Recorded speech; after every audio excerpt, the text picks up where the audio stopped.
साथियों नमस्कार। हमारे जीके स्टडी चैनल में आप सभी का बहुत बहुत स्वागत है। तो चलिए साथियों, आज का लेटेस्ट करंट अफेयर शुरू करते हैं। आज का फर्स्ट क्वेश्चन है, हाल ही में भारत ने किस देश के साथ बैंकिंग और शिक्षा क्षेत्र में 3 समझौता ज्ञापनों पर हस्ताक्षर किए हैं?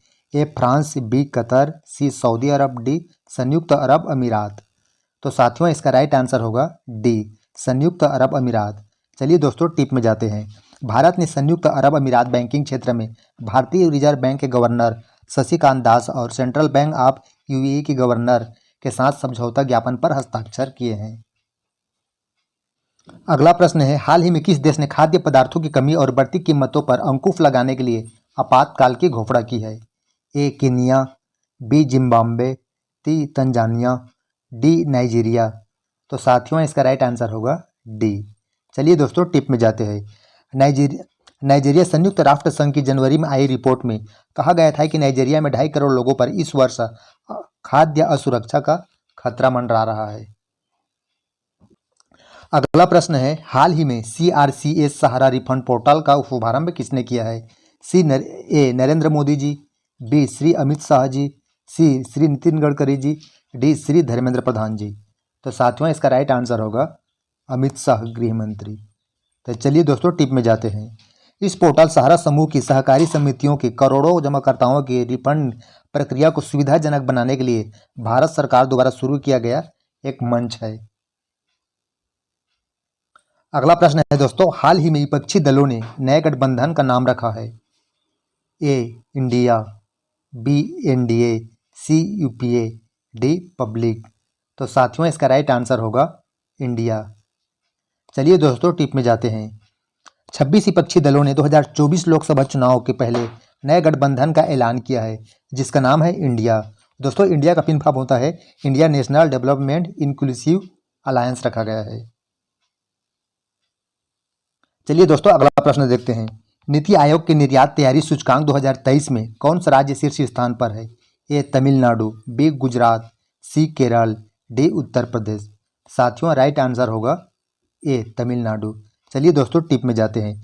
नीति आयोग ने 17 जुलाई 2023 को रिपोर्ट में कहा है कि सूचकांक के तीसरे संस्करण में तमिलनाडु ने कुल 80.89 अंक के साथ शीर्ष स्थान हासिल किया है।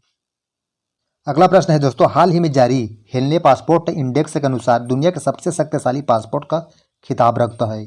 A Singapore, B America, C Japan, D रूस। साथियों इसका राइट आंसर होगा सिंगापुर। चलिए दोस्तों टिप में जाते हैं। भारत पिछले वर्ष की तुलना में अपनी रैंकिंग में 5 स्थानों का सुधार किया है। यह वर्तमान में टोगो और सेनेगल के साथ सूचकांक पर 80 स्थान पर है। भारतीय पासपोर्ट धारकों को अब 57 देशों में वीजा मुक्त पहुंच प्राप्त है। चलिए दोस्तों अगला प्रश्न देखते हैं। हाल ही में कौशल विकास और उद्यमिता मंत्रालय ने कौन सा ऐप लॉन्च किया है? A AL for India 2.0, B AL for India, C AL for business, D AL for बाई। तो साथियों इसका राइट आंसर होगा ए। चलिए दोस्तों टिप में जाते हैं।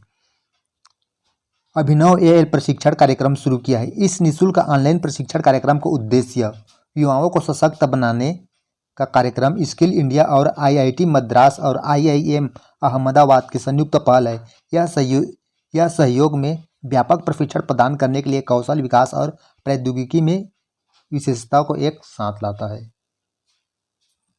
तो साथियों अगला प्रश्न है, अंतर्राष्ट्रीय वित्तीय सेवा केंद्र प्राधिकरण के बोर्ड के सदस्य के रूप में किसे नियुक्त किया है? प्रमोद राव, वेंकटेश मिश्रा, प्रदीप सावंत, आशीष मिश्रा। तो साथियों इसका राइट आंसर होगा प्रदीप राव सूरी प्रमोद राव। चलिए दोस्तों टिप में जाते हैं।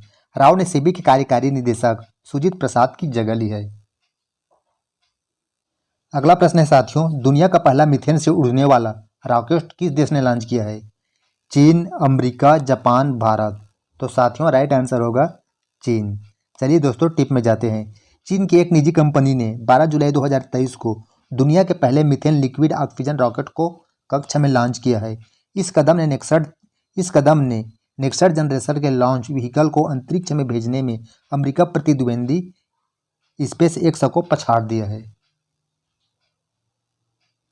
अगला प्रश्न है, भारत में 7.6% की वार्षिक GDP वृद्धि दर के साथ किस वर्ष तक विकसित देश बन सकता है? 2030, 2035, 2040, 2047। तो साथियों राइट आंसर होगा 2047।